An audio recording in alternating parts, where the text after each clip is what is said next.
हम गौरी नंदन श्री गणेश की कथा सुनाते हैं, पावन कथा सुनाते हैं। क्यों सब देवों में सबसे पहले पूजे जाते हैं, हम कथा सुनाते हैं। हे गणपति जी महाराज मेरे बना दो बिगड़े काज। हे गणपति जी महाराज मेरे बना दो बिगड़े काज।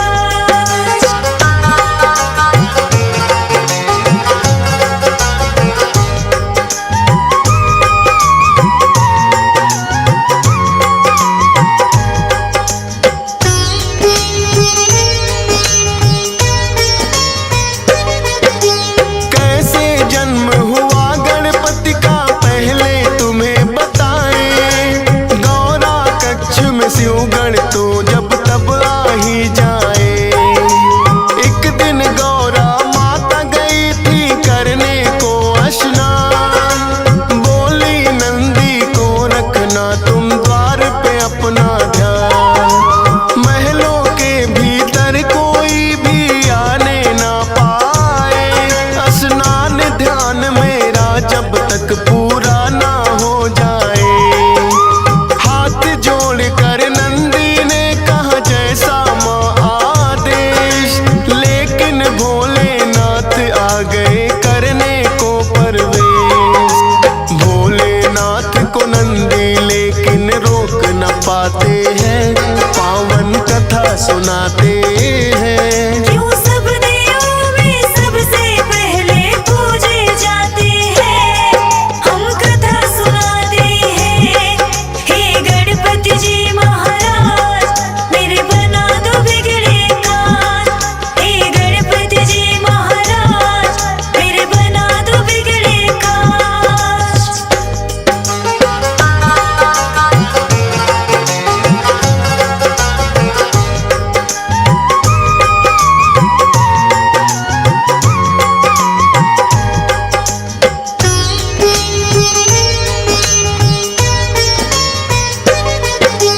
गौरा ने कहा नंदी से क्यों ना मानी मेरी बात, बोले नंदी रोकूं कैसे खुद है भोलेनाथ।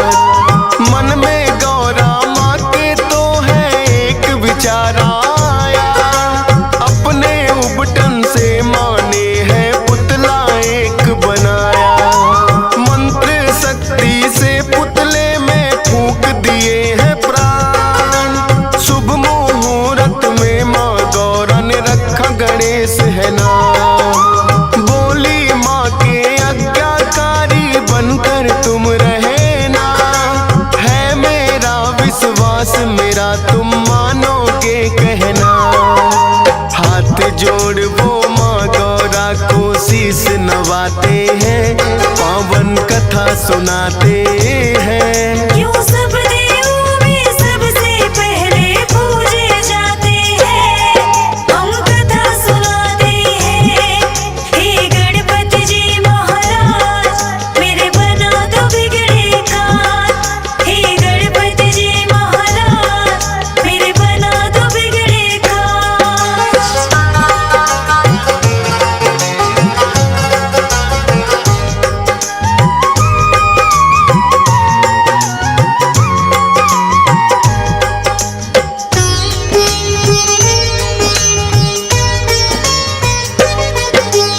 फिर एक दिन गौरा माता गई करने को स्नान, बिठा दिया गणपति बनाकर पहरे पर दरबार। भोलेनाथ फिर महलों में जाने को आते हैं, बैठा कौन है बालक द्वार पे समझ न पाते हैं। पूछा भोलेनाथ ने कौन हो और कहाँ से आए, अपना परिचय गणपति ने भोले को दिया बताए। करने लगे प्रवेश वो भीतर गणपति ने है रोका, कहने लगे भोले क्यों हमको तुमने है टोका। हम खुद स्वामी गौरा के जब मर्जी आते हैं, पावन कथा सुनाते हैं। क्यों सब देवों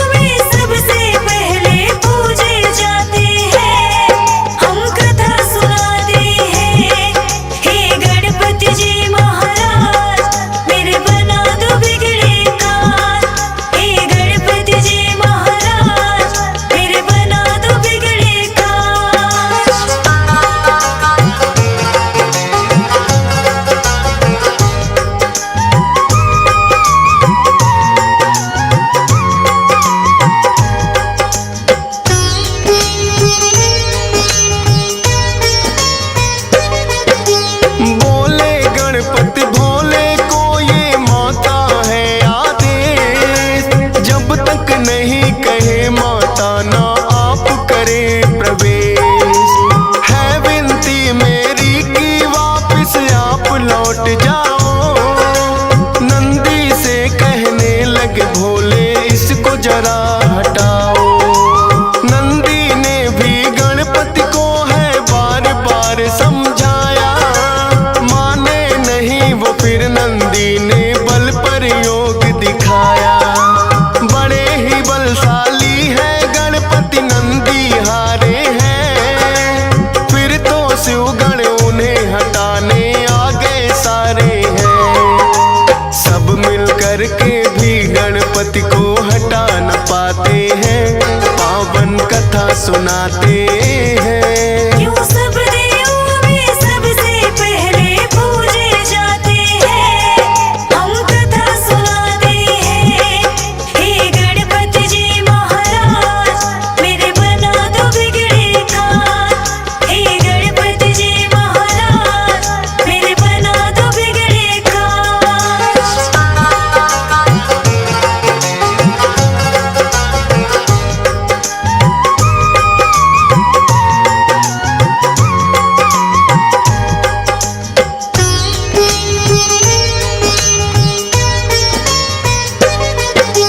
फिर तो भोलेनाथ ने सब देवों को बुलाया था। सारे ही देवों ने गणपति को समझाया था। हटे नहीं जब द्वार से वो तो किया है बल प्रयोग। 5 शक्तियां इंद्र देव ने दी गणपति पे छोड़, लेकिन 5 शक्तियां भी कुछ काम न आई थी। लौट गई वो जब गणपति ने गदा चलाई थी। फिर तो भोलेनाथ को उन पे क्रोध हुआ भारी, लेकर के त्रिशूल आ गए स्वयं जटाधारी।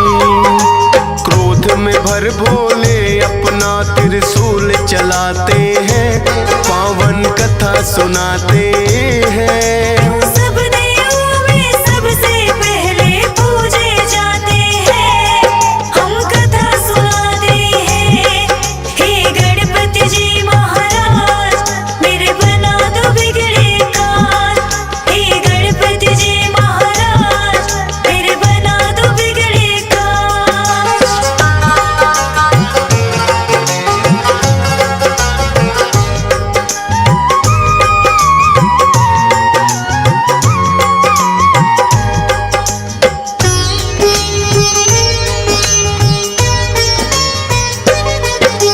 वारिस फिर त्रिशूल गर्दन हो गई थी न्यारी। गौरा माँ ने जब देखा तो रुदन किया भारी। बोली कि क्या किया आपने ये है भोलेनाथ। द्वारपाल ये बन के खड़ा था मान के मेरी बात। लाल मेरे के प्राण तुम्हें वापिस होंगे लौटाने। रो रो करे बिलाप मगौरा बात नहीं वो माने। कहने लगे भोले गणेश का खंडित शीश हुआ। पीठ घुमा कर सोई हो जो बच्चे से माँ, उस बच्चे का शीश तो हम गणपति को लगाते हैं, पावन कथा सुनाते हैं। क्यों सब देवों में सबसे पहले पूजे जाते हैं, हम कथा सुनाते हैं। हे गणपति जी महाराज मेरे बना दो बिगड़े काज। हे गणपति जी महाराज मेरे बना दो बिगड़े काज।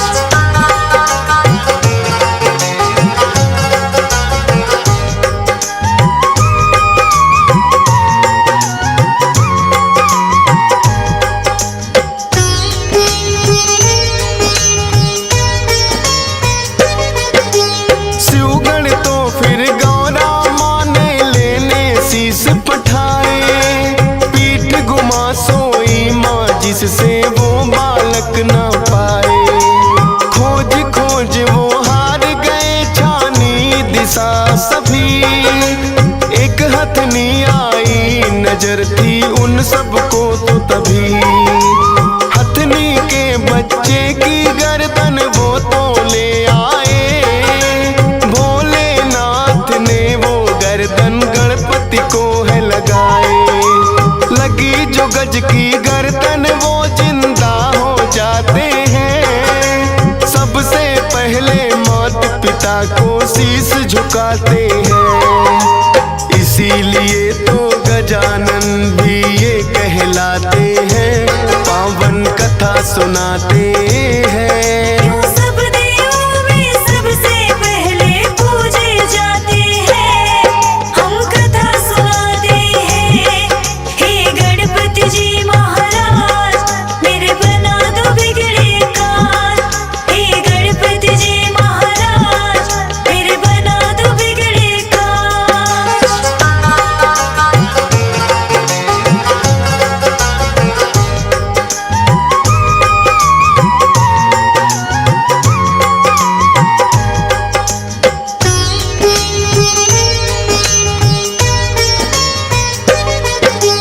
एक दिन कार्तिक और गणेश में यूं ही चल गई बात। हम दोनों के माता पिता गौरा और भोलेनाथ।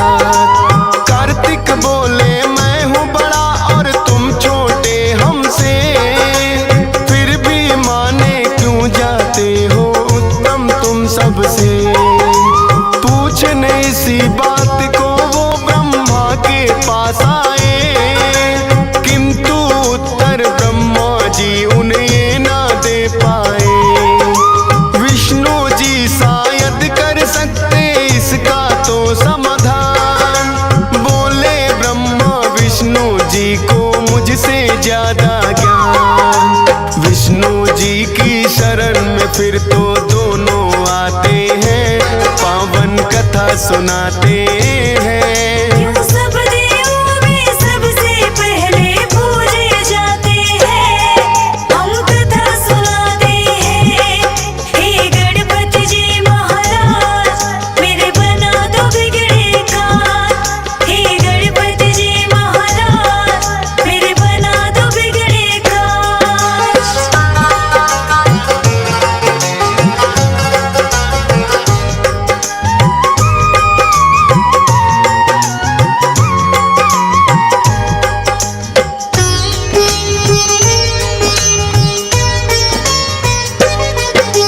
विष्णु जी तो दोनों को ही उत्तम बतलाए, लेकिन उनके उत्तर ये सहमत ना हो पाए। बोले विष्णु भोले देंगे इसका सही उत्तर। पूछो ये प्रश्न तुम तो उनसे ही जाकर। दोनों लेकर प्रश्न यही भोले के पास आए। सुनकर प्रश्न ये बोले जी भी है मुस्काए। बोले इस ब्रह्मांड का चक्कर उसे लगाना होगा, उत्तम साबित करना है उसे पहले आना होगा। अपने मयूर से ये सुनकर कार्तिक उड़ जाते हैं, पावन कथा सुनाते हैं। सब देवों में सबसे पहले पूजे जाते हैं, हम कथा सुनाते हैं। हे गणपति जी महाराज मेरे बना दो बिगड़े काज। हे गणपति जी महाराज मेरे बना दो बिगड़े काज।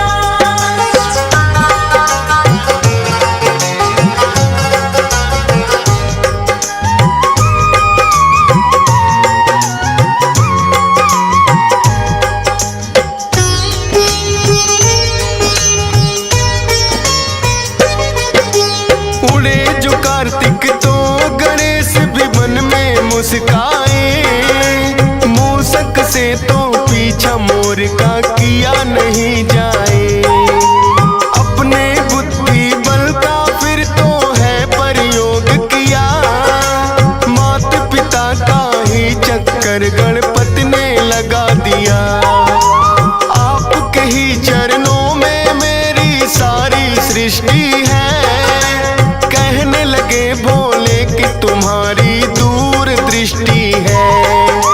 लौट के जब कार्तिक आए तो देख के चकराए, कैसे मुझसे पहले ये ब्रह्मांड घुमाए।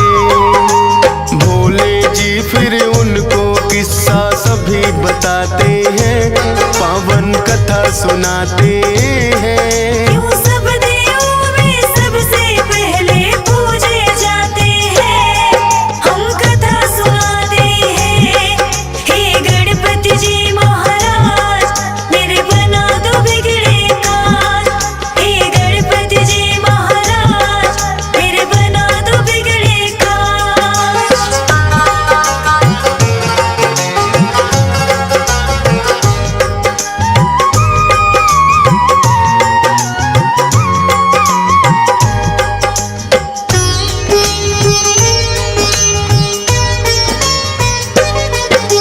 माता पिता के चरणों में ही होता है संसार। कार्तिक ने भी मान लिया है गणपति जी से हार। भोले ने वरदान दिया उत्तम कहलाओगे, सब देवों से पहले गणेश जी पूजे जाओगे। सब देवों ने गणपति की बोली है जय जयकार, इसीलिए इनकी पहले पूजा करता संसार। सद्बुद्धि के मालिक है गौरी नंदन ये गणेश, सत सत बार नमन करता है तुमको फौजी सुरेश। DS पाल से कितने सेवक महिमा गाते हैं, पावन कथा सुनाते